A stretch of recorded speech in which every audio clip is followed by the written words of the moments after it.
નમસ્તે મિત્રો, આજે આપણે વાત કરવાના છીએ વિટામિન ડીની ઉણપ વિશે। 90% તંદુરસ્ત ભારતીયોમાં વિટામિન ડીનું સ્તર સામાન્ય કરતાં નીચે છે। વિટામિન ડીની ઉણપ ઘણા રોગોના જોખમમાં વધારા સાથે સંકળાયેલ છે, જે નીચે પ્રમાણે તમે જોઈ શકો છો। કેવી રીતે લોકોમાં વિટામિન ડીની ઉણપ જોખમ થઈ શકે છે? શાકાહારી હોવાથી વિટામિન ડીની ઉણપનું જોખમ રહે છે, કેમ કે વિટામિન ડી મોટાભાગના કુદરતી સ્ત્રોત પાણી આધારિત જેમ કે માછલી, માછલીનું તેલ અને ઈંડાની ચરબીનો સમાવેશ થાય છે। મર્યાદિત પ્રમાણમાં સૂર્યપ્રકાશનું સંસર્ગન। સવારે 10 થી 12 વચ્ચે 10 મિનિટ સુધી સૂર્યના સંસર્ગમાં આવવો એ વિટામિન ડી માટે સારું છે।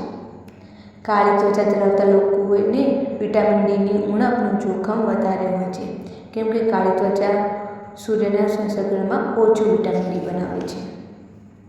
સ્થૂળતા વિટામિન ડીની ઉણપનું કારણ બની શકે છે, કેમ કે મોટાભાગનું વિટામિન ડી વધારાની ચરબીમાં ફસાયેલ રહે છે અને તે સંપૂર્ણપણે રક્ત પરિભ્રમણમાં મુક્ત થઈ શકતું નથી। કિડનીનો રોગ ધરાવતા લોકોએ તેના સક્રિય સ્વરૂપમાં વિટામિન ડીને ફેરવી શકતા નથી અને વિટામિન ડીની ઉણપ થઈ શકે છે। પાચન તંત્રની સમસ્યા ધરાવતા લોકોમાં વિટામિન ડીની ઉણપ હોઈ શકે છે। જો તમે મલ્ટીવિટામિન પૂરક લો છો તો કૃપયા કરીને કાળજીપૂર્વક લેબલ વાંચી અને તેની ખાતરી કરો કે તે વિટામિન ડી છે।